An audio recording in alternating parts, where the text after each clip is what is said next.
Halloween is a widely loved holiday. It's a day to dress up, visit haunted houses, and beautify your home with spooky Halloween decorations. Though there is one tradition that makes this day or night rather special, the children knocking door to door in fancy dress shouting trick or treat in exchange for candy and snacks. But why do they do this? What's the meaning behind trick or treating? Check out the history of this strange tradition below. The practice of trick-or-treating has been around since the time of the Celts 2,000 years ago. Halloween was then known as Samhain, or the end of the harvest season and the beginning of winter, the darker part of the year. Trick-or-treating began as what was called mumming, or dressing up as a ghost or demon and acting like a fool for drinks and food. This tradition lasted until the 9th century. In the Middle Ages, Christianity found its way to the Celtic lands and Christian customs mingled with old pagan ones. November 2nd was known as All Souls' Day at that time. The people would honor the dead with masquerades and bonfires. Some practiced souling, an early form of day trick-or-treating, where those without much money would visit the homes of the wealthy.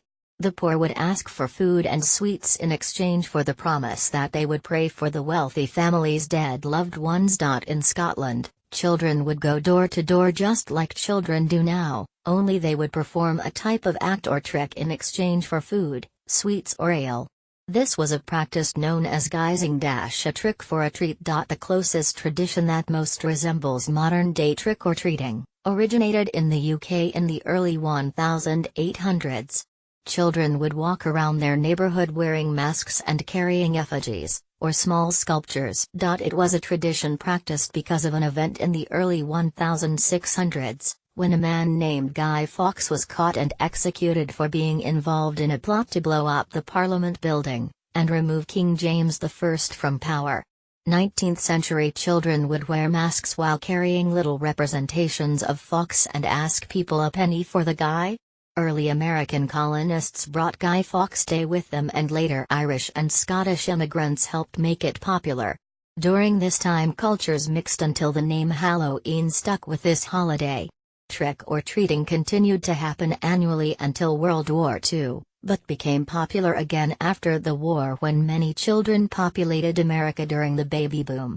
Candy companies began making a lot of money from people buying candy for the children in their neighborhoods each year. Today Americans spend about $6 billion on candy each year on Halloween. So, from Celtic mumming, souling, Scottish guising, and early Britons asking a penny for the guy, the tradition we all love has very deep roots. Trick-or-treating has its origins in multiple cultures and parts in history. The well-known Halloween custom has had many contributing factors to its existence.